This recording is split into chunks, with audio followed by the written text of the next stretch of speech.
Le Conseil des ministres approuve un certain nombre de projets de décret.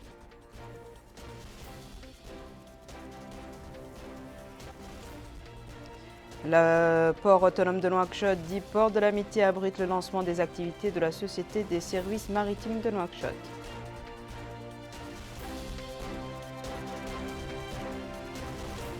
Notre pays réceptionne la 3e cargaison du vaccin chinois contre le coronavirus et d'autres équipements sanitaires.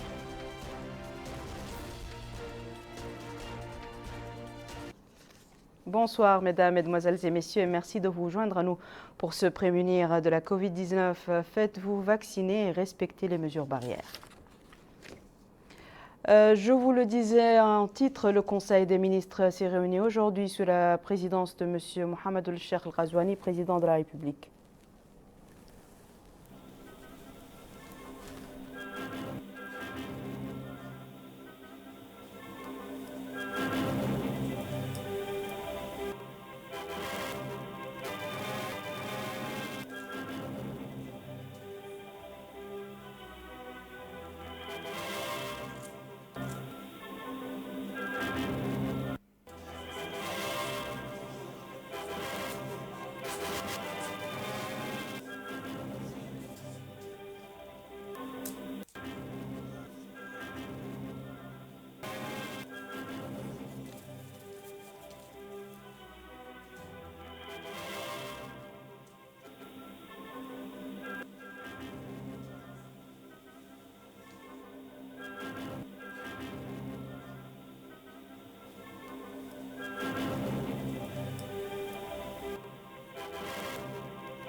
Au cours du traditionnel point de presse organisé par le porte-parole du gouvernement, le ministre de la Culture, de la Jeunesse et des Sports et des Relations avec le Parlement, M. Mokhtar Ould-Dahi, et ses homologues des Finances, M. Mohamed Aminou El-Dahbi, de la Santé, M. Sidoul Zahaf, de l'Environnement et du Développement durable, Mme Marem Bekaï, ont commenté les résultats du Conseil des ministres.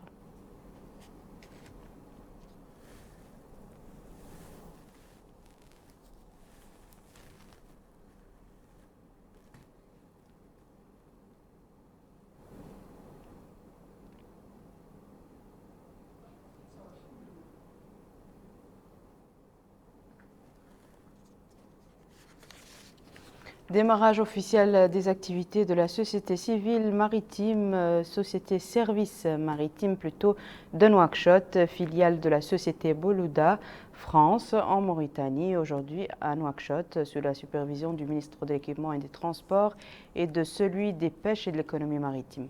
Compte rendu de Bokar Baïdaba. Les services portuaires regroupent de multiples prestations proposées aux chargeurs, aux armateurs ou encore aux transporteurs de marchandises.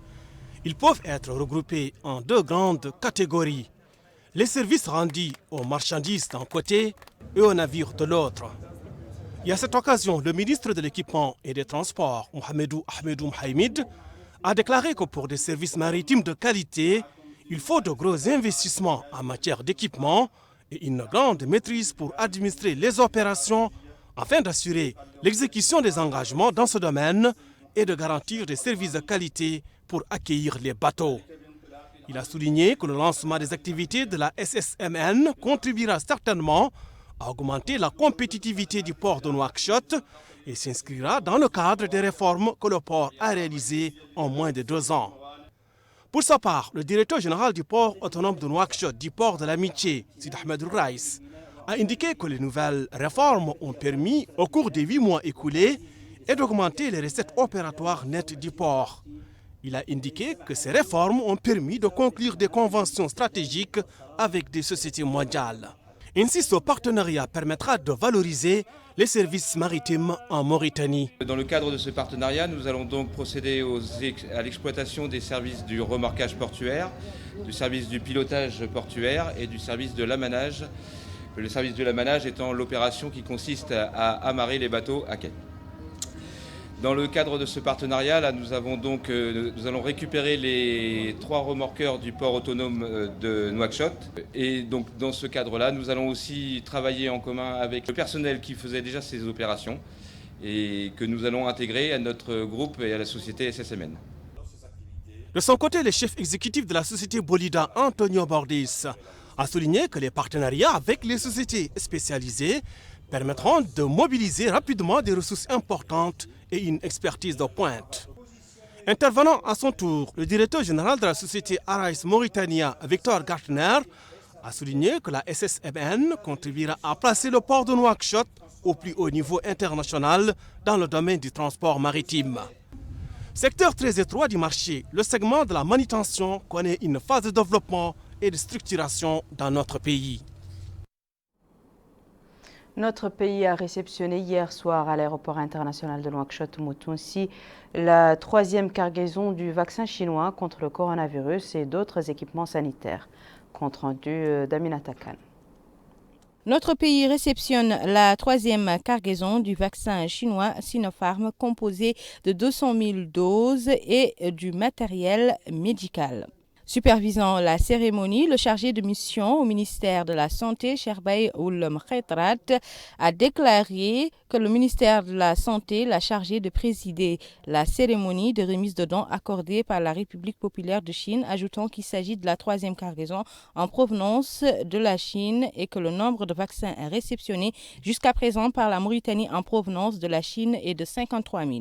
Il s'agit, dira-t-il, d'une importante contribution à la réussite de la Mauritanie dans le combat qu'elle mène contre la progression de la pandémie de la Covid-19. Précisant que les jours précédents ont montré les résultats des campagnes de vaccination organisées par notre pays avec un grand succès remporté dans ce domaine.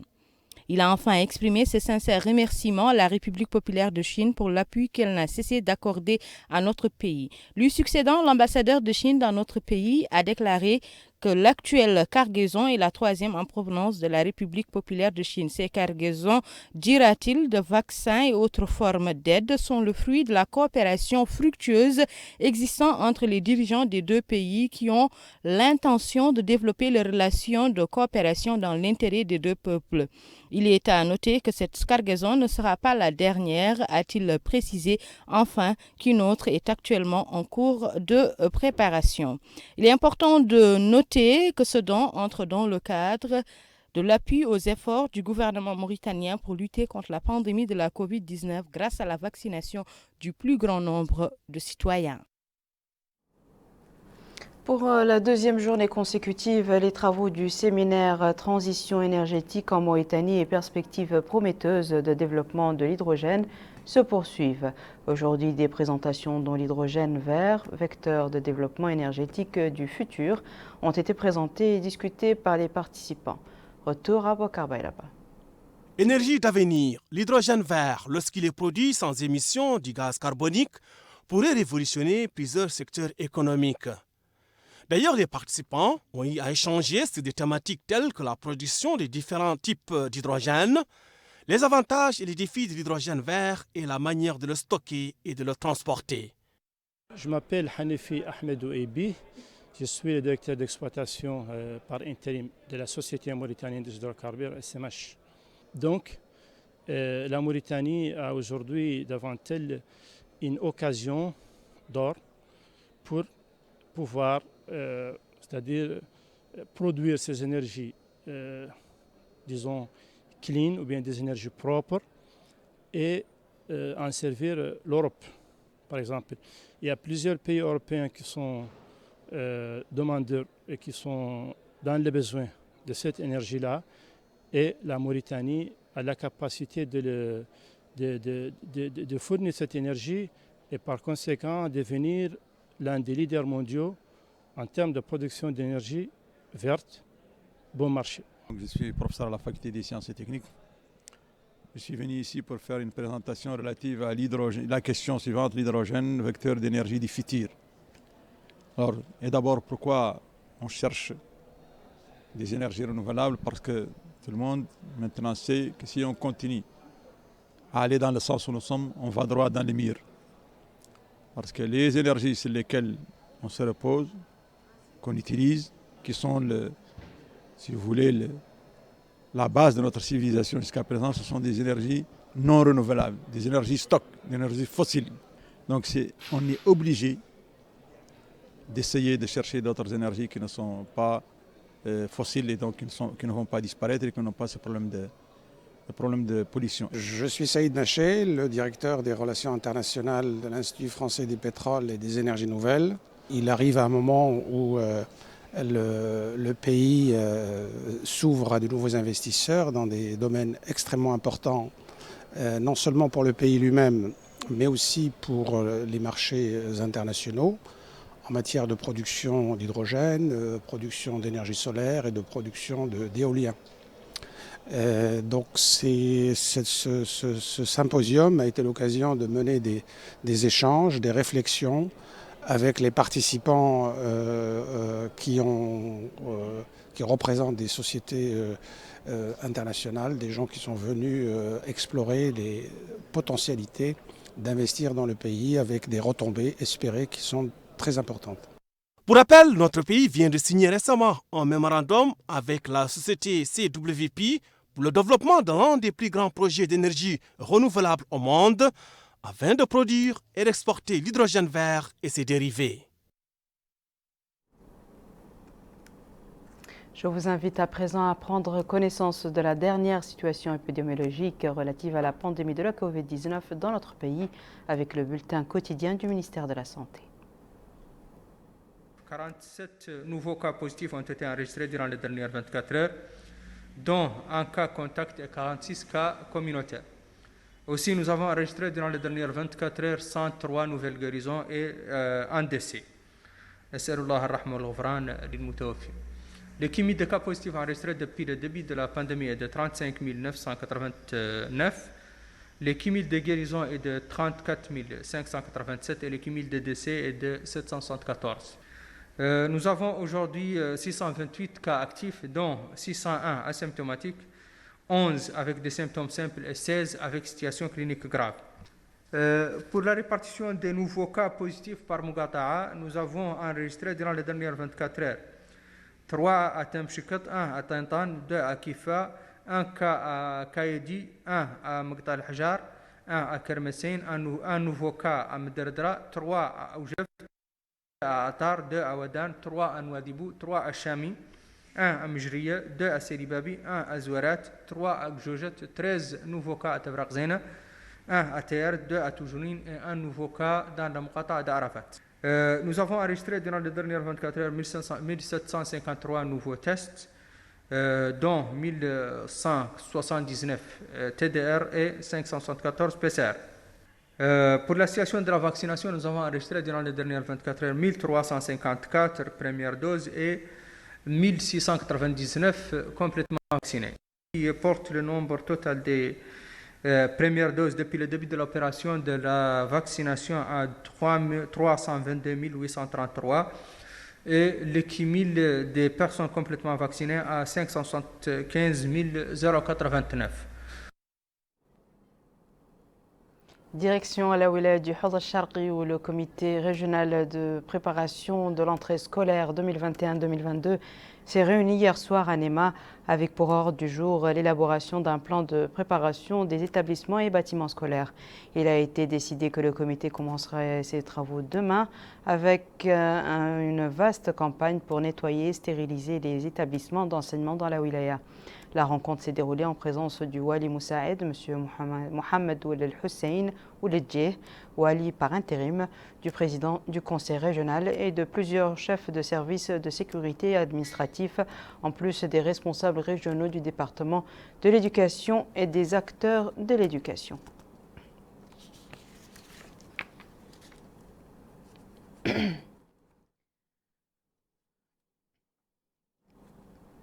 Idem pour la wilaya de Dakhlet Nouadhibou au nord du pays où les autorités administratives, les élus et les associations des parents d'élèves de la wilaya ont tenu une réunion préparatoire au lancement de la journée nationale de préparation et de nettoyage des établissements scolaires fixée au jeudi 30 septembre. Le directeur du cabinet du Wali, M. Cheikh Ould Mohamed El Hassan, le Wali par intérim, a souligné dans un mot pour l'occasion l'importance de cette journée pour consolider l'essence du volontariat et créer les conditions propices au retour des élèves dans les meilleures conditions vers leurs écoles. Les interventions ont porté dans leur ensemble sur la nécessité de contribuer et de soutenir cet effort national.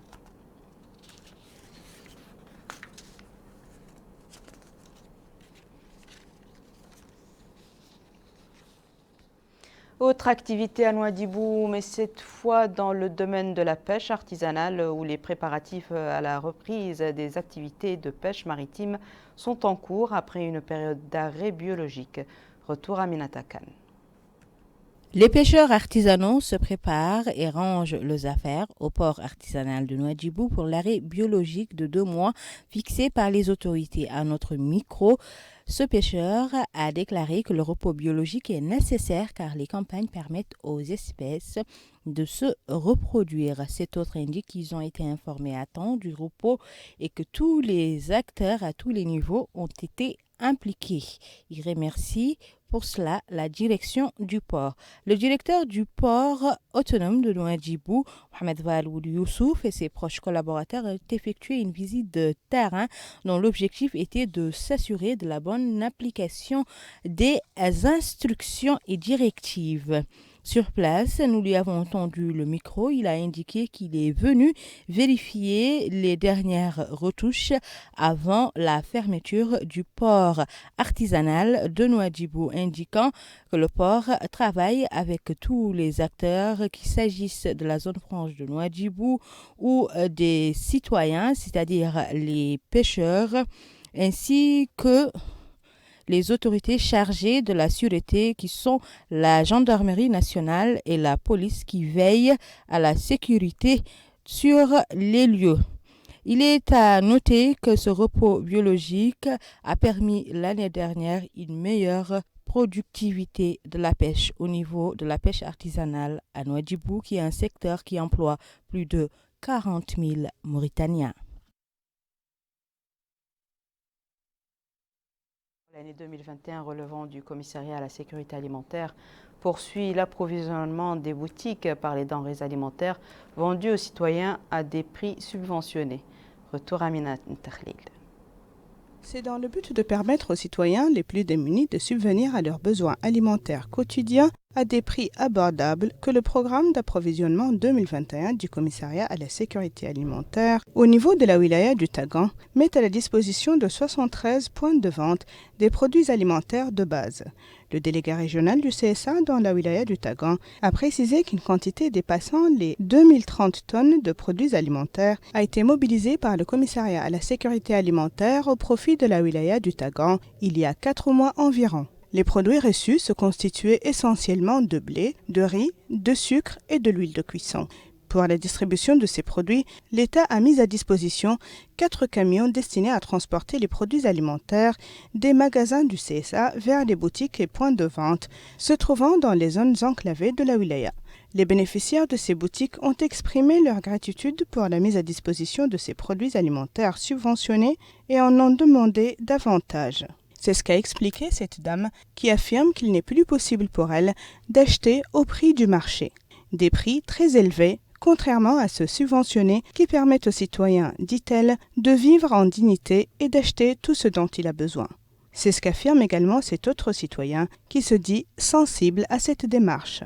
Les boutiques de vente des produits subventionnés connaissent une affluence importante des citoyens, surtout ceux ayant un revenu limité, qui sont les premiers concernés par ces prix subventionnés.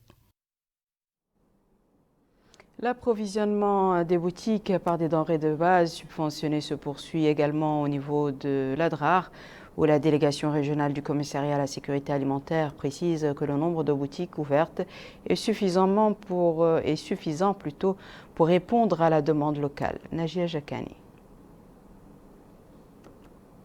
Dans la ville d'Attar, Une forte affluence des citoyens a été constatée ces jours-ci au niveau des boutiques d'approvisionnement du commissariat à la sécurité alimentaire. Cette affluence prouve, si besoin était, que ces boutiques d'approvisionnement fournissent les divers produits alimentaires de base à des prix abordables aux franges les plus démunies. Ces citoyennes ont exprimé leur satisfaction quant à cette opération. Elles ont souligné la disponibilité des denrées alimentaires de base. Ces mêmes citoyennes ont indiqué que leur quartier est très populaire, d'où l'importance pour elles de cette opération.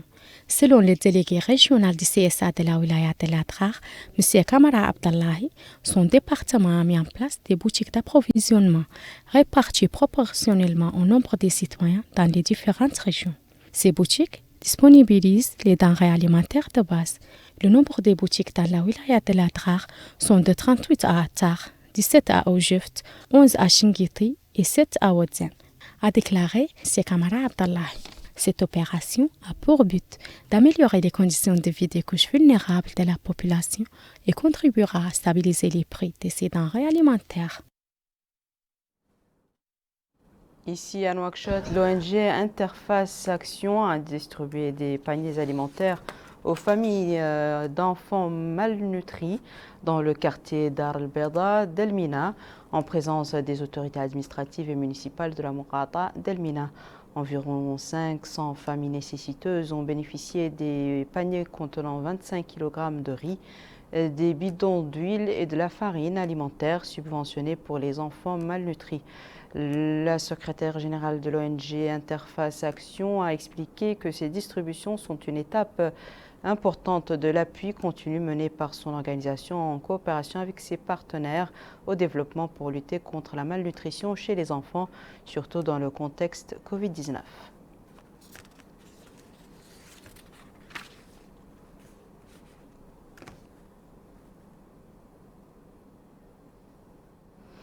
Pour se prémunir de la Covid-19, faites-vous vacciner et respectez les mesures barrières. Voici à présent, mesdames et messieurs, le rappel des titres. Le Conseil des ministres s'est réuni aujourd'hui sous la présidence du président de la République. Le port autonome de Nouakchott, dit Port de l'Amitié, abrite le lancement des activités de la Société des services maritimes de Nouakchott.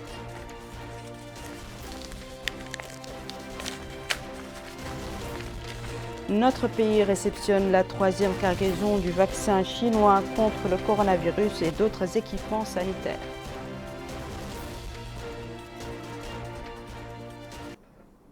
C'est la fin de ce journal, mesdames et messieurs. Merci à vous de nous avoir suivis. Merci de votre fidélité et je vous souhaite une excellente suite au programme sur El Mauritania.